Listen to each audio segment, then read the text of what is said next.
नमस्कार दोस्तों, मेरा नाम निहाल सिंह ठाकुर है और स्वागत करता हूं आप सभी का एक और नए वीडियो डिस्कशन में। इस वीडियो में आपको थंबनेल पर दिख रहा होगा कि सेंट्रल गवर्नमेंट के द्वारा जो 8th पे कमीशन है उसके गठन की बात को मंजूरी दे दी गई है। केंद्रीय कैबिनेट ने उसको मंजूरी मिली है।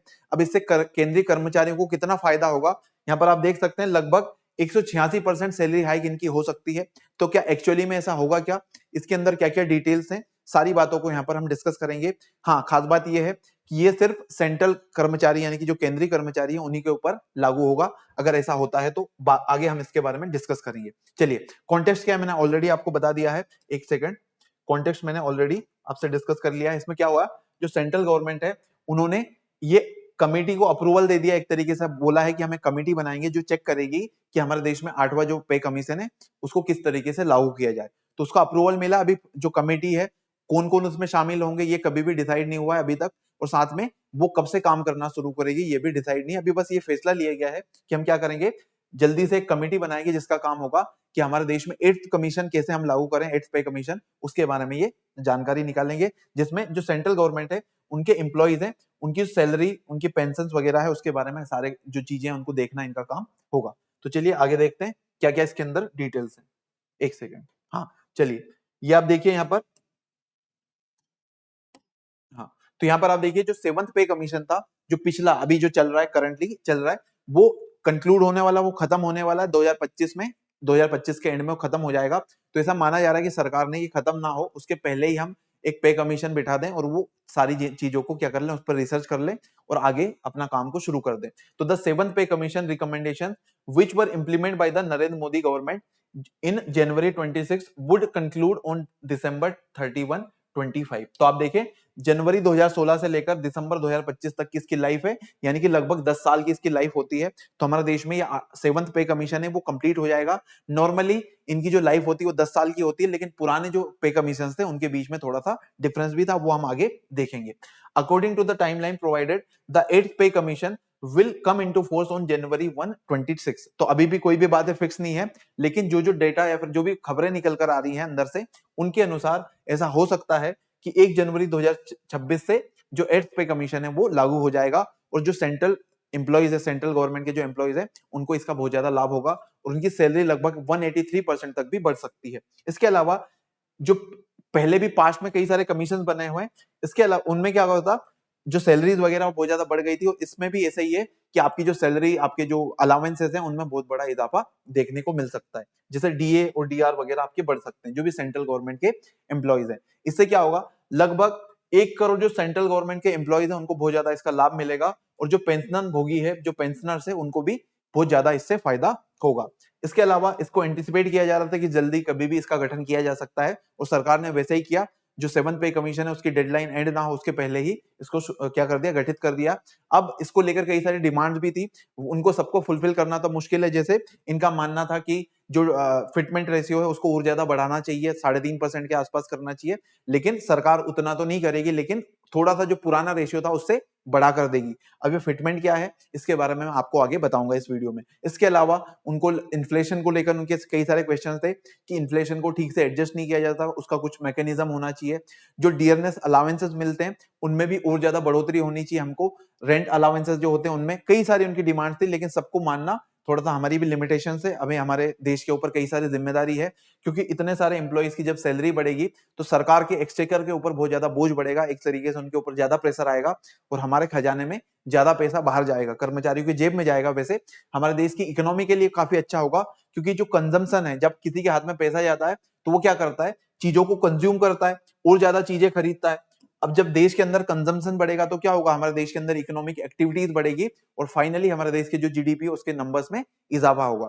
तो अल्टीमेटली तो इससे देश को फायदा ही होना है, लेकिन फिर भी सरकार के ऊपर भी इससे दबाव बढ़ेगा। इसके अलावा अनाउंसमेंट के दौरान, यानी कि जो अश्विनी वैष्णव है उन्होंने इसको अनाउंस किया था और उसने कुछ उन्होंने बातें बताई कि हम कोशिश करेंगे कि 2026 तक क्या करेंगे, इसको लागू कर देंगे, यानी कि 2026 के शुरुआत में कोशिश की जाएगी कि इसको लागू किया जाए। इसके अलावा कुछ रिपोर्ट्स आ रही हैं जिसमें ये बताया गया है कि जो रिसेंट अभी करंटली जो फिटमेंट रेशियो 2.57% है, इसको बढ़ाकर 2.86% किया जाएगा, है ना। तो ये जो फिटमेंट फैक्टर है उसकी बात मैंने आपको बता दिया। फिटमेंट फैक्टर क्या होता है, जो आपकी बेसिक पे है, यानी कि जो आपकी बेसिक सैलरी है उससे इसको मल्टीप्लाई कर दोगे तो ये आपका क्या होगा, फिटमेंट फैक्टर होगा। यानी कि अगर मान लो आपकी बेसिक सैलरी 20,000 रुपए है, तो 20,000 या फिर यहाँ पर मैंने सॉरी, तो आपकी बेसिक सैलरी मान लो 20,000 रुपए है, उसमें कोई भी अलावेंसेस वगैरह ऐड नहीं है, तो उस बेसिक सैलरी को आप मल्टीप्लाई कर दोगे, जो नया रेशो 2.86, तो ये आपकी क्या हो जाएगी, फिर आपका बेसिक पे निकल कर आ जाएगा। मतलब इतना तो कम से कम आपको मिलेंगे, बाकी आपके अलावेंसेस वगैरह होता है अगर वो क्या होंगे, अलग होंगे। तो ये क्या है, आपका फिटमेंट फैक्टर होता है, जो हम आगे भी डिस्कस करेंगे, ये मैंने आपको ऑलरेडी बता दिया।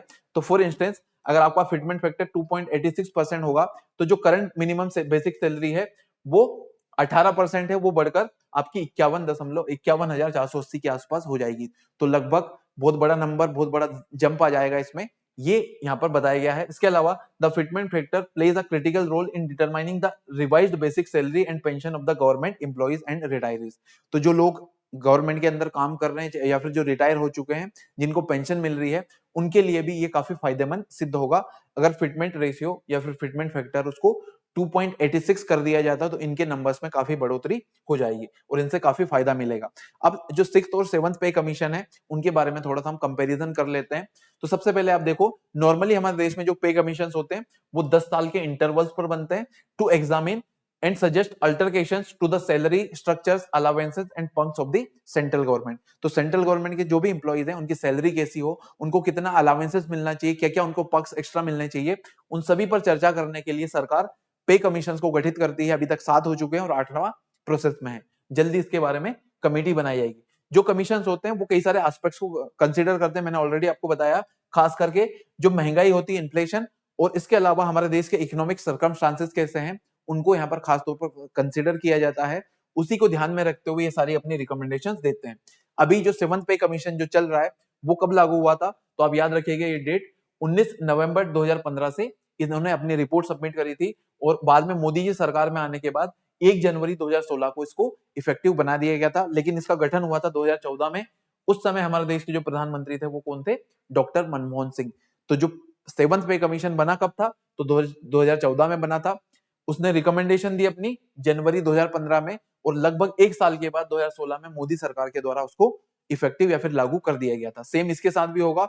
अभी इसके गठन की बात है, कमेटी बनाई जाएगी, वो अपनी जल्दी से रिपोर्ट सौंपेगी और फिर कोशिश की जाएगी कि इसको 1 जनवरी 2026 से लागू किया जाए। लेकिन ये सारी की सारी जो डेट्स हम बात कर रहे हैं वो टेंटेटिव है, जरूरी नहीं है, वो थोड़ा लेट भी हो सकता है, 2026 के मिड में आ जाए या फिर 2027 में आए, क्योंकि जैसे ही कमेटी बनेगी वो कई सारी रिसर्च करेगी, फिर वो अपनी रिपोर्ट को सबमिट करेगी, बाद में सरकार उसके ऊपर एक्शन लेगी। तो 6th पे कमीशन में क्या चेंज हुआ था, सॉरी 7th पे कमीशन जब आया था तो उसमें क्या बदलाव आया था, सबसे पहले हम देखें, इसका इंप्लीमेंटेशन हुआ था 2016 में, जबकि जो 6th पे कमीशन है वो 2006 से लागू हुआ था। उसके बाद जो पे बैंड है उसमें काफी चेंज आए थे, कि यहाँ पर जो मिनिमम मंथली पे था एम्प्लॉइज का वो 18,000 हुआ करता था, जो 2017 जो अभी चल रहा है 7th वाला। लेकिन इसके पहले जो था उसमें जो मिनिमम था वो काफी कम था, 8 या 9,000 ऐसा कुछ था।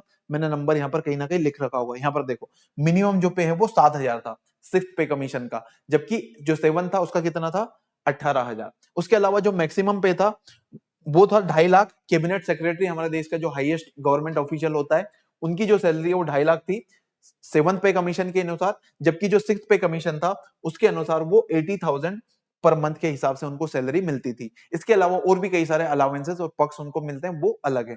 तो ये कुछ इनके बीच में कंपैरिजन हमने देखा, और होपफुली जो 2026 की शुरुआत है उसमें सेंट्रल गवर्नमेंट के जितने भी एम्प्लॉइज हैं उनको खुशखबरी मिलेगी, और वो आपका जो 8th कमीशन है वो लागू हो जाएगा। अब यहाँ पर इस क्वेश्चन को आप आंसर करिएगा।